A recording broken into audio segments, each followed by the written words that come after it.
Alright, first things first, you're not going to agree to shit I'm going to say in this video. I'm fully willing to admit I am blinded by nostalgia with this game, so if you want to hear some valid opinions, go and actually watch some good YouTubers, like these. Although, if you want some dumb opinions, feel free to keep watching. I, like most people, was at one point a dumb, stupid child, and one of the things I did as a dumb, stupid child was be really into superhero media. Now, when you think of superhero media nowadays, you probably think of something very serious, so your Batman with their edginess, or your tragic and epic Avengers. But I'm about over 11 years ago now, when the dumbass making this video was 6 years old.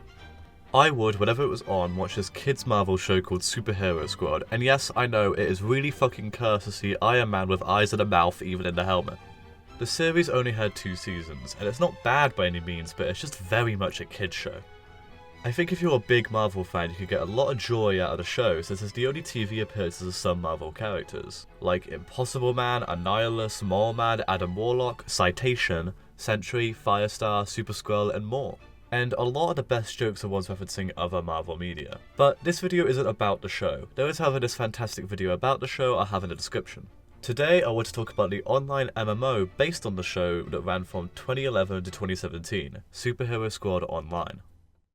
Now, the game doesn't really look like much, and honestly it isn't, but this is a game I spent a lot of time with as a kid, so it holds a lot of weight with me, and I just want to talk about some stuff that I like about the game. Just as a side though, all of this footage was captured using an incredibly awesome fan remake called Superhero Squad Online Forever. And I think no matter your opinions on the game itself, shit like this is cool and deserves a mention. It'll be linked below.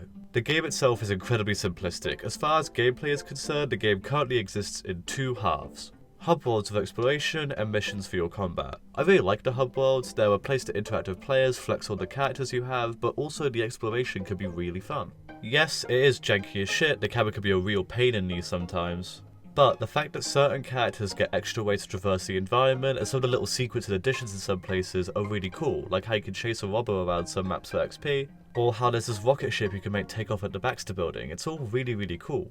The missions though are what you'll want to spend most of your time doing. If you play with friends, this will be the first point that you realise that this game has no fucking balance at all. Where some characters can steamroll even the harder Crisis variants of levels without breaking a sweat, and other characters will struggle and die on the simplest and shortest levels. And like everything else in this game, it's very janky. But I don't know man, I really like the charm. The combat is fun enough, nothing groundbreaking, but it's not putting me to sleep at my desk. And I think some of the levels are super creative, like how a common thing the game will do is place the final boss throughout the level taunting you. There are some lamer examples of this, but there are some super cool ones, like Red Skull manipulating reality in Skull and Void, or Ymir and Surtur fighting in the background of Freezer Burn. It's great. Some of the levels are better than others. This is a kids game based on a kids show, so you get the obligatory juvenile kids jokes, Fin Fang Foom belches as fireballs and Abominations of Fart Attack. But for every one of those you get 2 or 3 awesome levels, like Attack of the Clobots with one of my favourite boss fights in the game, or Creatures of the Night with these cool Michael Jackson thriller zombies and a literal Dracula boss fight, or Deadpool's Spectacular Adventure with the Chimichangas you have to fight, or Attack of the Iron Man.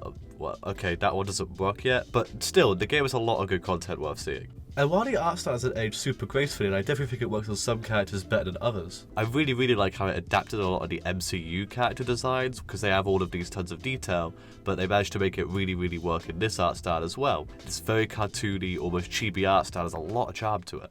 The animations are also great too, especially considering what this game is. But honestly, the biggest thing that this game has going for it is charm. From the little jokes on the mission icons, which are designed to be Daily Bugle front pages, to the funnier boss introductions like Onslaught being one of the most powerful characters in the game's universe, but his introduction is him using his immense power to make a fucking sandwich. It's fucking genius. But the ones that try to be serious still work too, even if I don't prefer them. Doctor Doom and his mask, for example. Another awesome thing is the surprising variety of characters, and the surprising variety of gameplay too. This was the first game appearance, especially first playable appearance for dozens of characters, and it's still the only one for a few. From the previously mentioned Impossible Man and Onslaught, it was the first appearance of Penny Parker's Spider, the first playable appearance for Rescue. It expands the Marvel Universe tons, and it was really eye-opening for me as a kid playing it to see just how huge this universe is. The game itself doesn't have much of an overarching story, but it has some really cool moments for you to make for yourself with these characters. Maybe Spider-Gwen and the Hulk have an incredibly close call fight in the Kingpin. Or maybe the X-Men have to chase down Red Skull to try and wrench the Cosmic Cube from his grasp. In my opinion, moments like those are just as memorable as a huge sprawling story. This gameplay has tons of potential, and I'd really like to see a remake team or some modders or someone else take this stuff a little bit further if they ever want to add some new content. Some bosses have clear enough telegraphs so you can dodge their attacks for an entire fight and perfect run them, which are why those ones are my favourite, and it's moments like those where the game goes from good to fantastic. The exploration as well is really fun, and I think exploring this and some of the actual gameplay levels and not just the worlds would be great. The game already has a restriction on some characters not being able to play some missions, so maybe add a Spider-Verse themed one where you can only play as characters who can walk or a web swing, you know, that kind of thing. I don't know why I'm suggesting ideas for a game that doesn't even have all of its original content. Like I teased, about a quarter of the missions in the game are broken and don't work.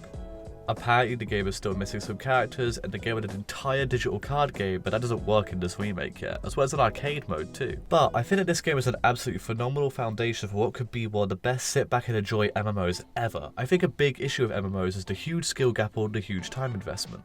Now, I know those two things are the entire appeal for a lot of people, but I think something like SHSO could be the perfect alternative for people who want all the multiplayer stuff without needing to put 10 hours in to match everyone's level.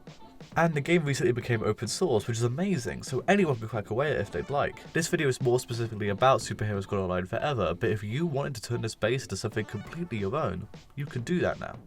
This script is being written when I've only been playing for about 5 hours, and by the time you're watching it, I've clocked in just about 15 to make sure I haven't said anything super stupid.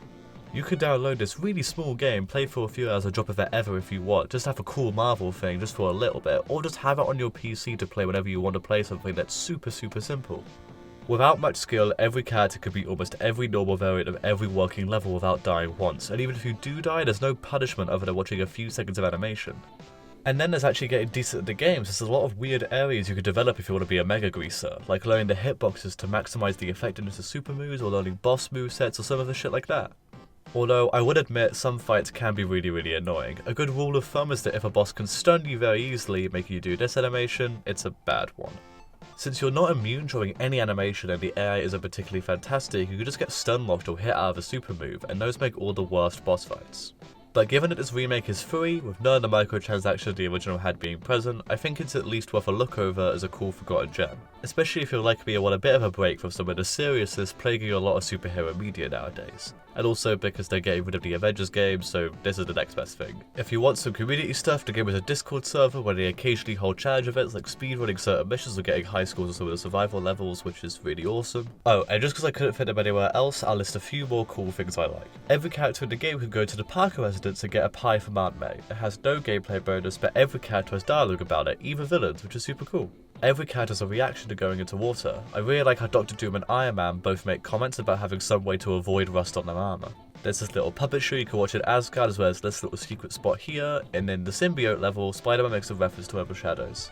The exploration can be really fun as characters with additional movement options, my favourite being the web swing ability Spider characters have, since it gives so many options and isn't automated. The game's super moves are super satisfying to use in combat, and the voice acting throughout is really good. So yeah, if that hasn't sold you by now, then I have no clue what will. It's a good game, check it out if you want, I'll link it below.